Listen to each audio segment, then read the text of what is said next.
I just want to add the obvious. Joe Biden loves his son, loves his children.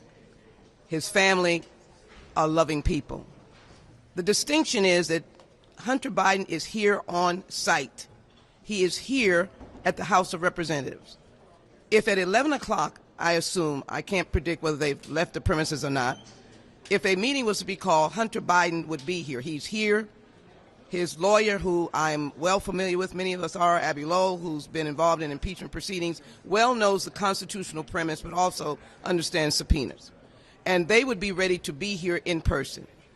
Number two, you are denying Hunter Biden with the privileges of citizenship or privileges of responding to a subpoena, of choosing public or private. He has chosen public. Who would put themselves before that if they did not want the openness, the transparency, the airing of every question that he would be asked? Who would want to do that? He loves his father. And thirdly, I want to reinforce our chairman's comments. This is to have a dueling battle in the 2024 election. I'm under 19 indictments of varying scandalous levels. I've been charged with trying to overthrow the United States of America government, stopping the legitimate counting and affirmation of a presidency in the 2020 election. Now let me have someone under impeachment proceedings, which again, I leave you. Read the constitutional scholars that they brought themselves. And they had testimony that indicated they could not find a scintilla of evidence that connected any actions of Hunter Biden to any actions of a president, the father of Mr. Biden, the president of the United States, that would warrant impeachment proceedings. Closing, they've already had this very fine committee, inquiries now going on for a year or more, and the question is, has anything been found to now generate and continue potential impeachment proceedings, which would ultimately wind up in the Judiciary Committee? Right, thank you. Just one more point to add on to this and to also address some of the questions that were raised earlier. I think it's important to note here that the committee issued a subpoena and Hunter Biden is here in an attempt to comply with that subpoena.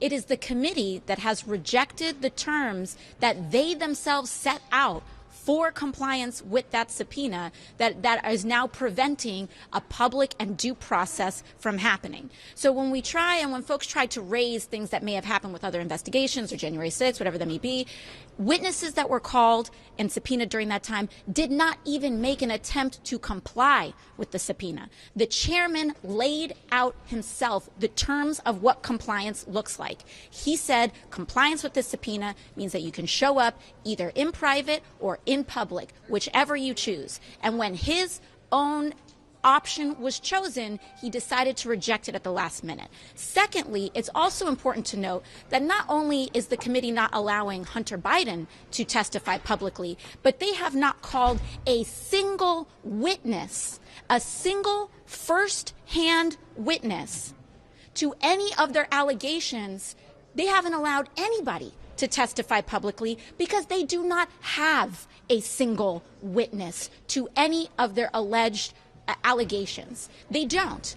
We have asked virtually every single person that has come to testify for this committee, have you seen, witnessed, participated in a room, anything with first-hand testimony of any of what is being alleged?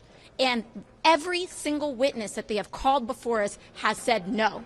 I haven't seen anything, didn't heard anything, wasn't party to anything. So this is just storytelling at this point. This is a nice story. And to add to the ranking member Raskin's questions, this is not just a whodunit, it's not just a what is it, but it's also a where's the beef? And they don't have any. So this right now is a waste of our time, and we should go back to legislating for the actual benefit of the American people. And with that, I yield back. Great. Ms. Stansbury, I think you've got a closing thought.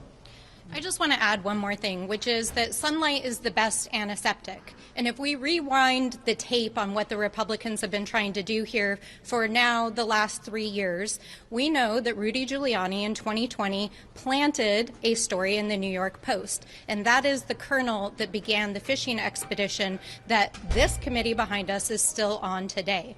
They have now used all of the powers of Congress to try to unearth evidence using classified documents, financial statements, their investigatory powers, reviewing tens of thousands of documents. And guess what?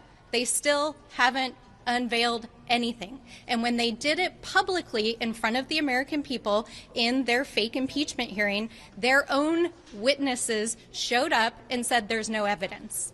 So why do they want to have a closed-door deposition and not actually provide sunlight to the American people? Because their case is built on innuendo and not facts. And that is what is happening here today. All right. I think that will be all. Thank you all for coming to be with us.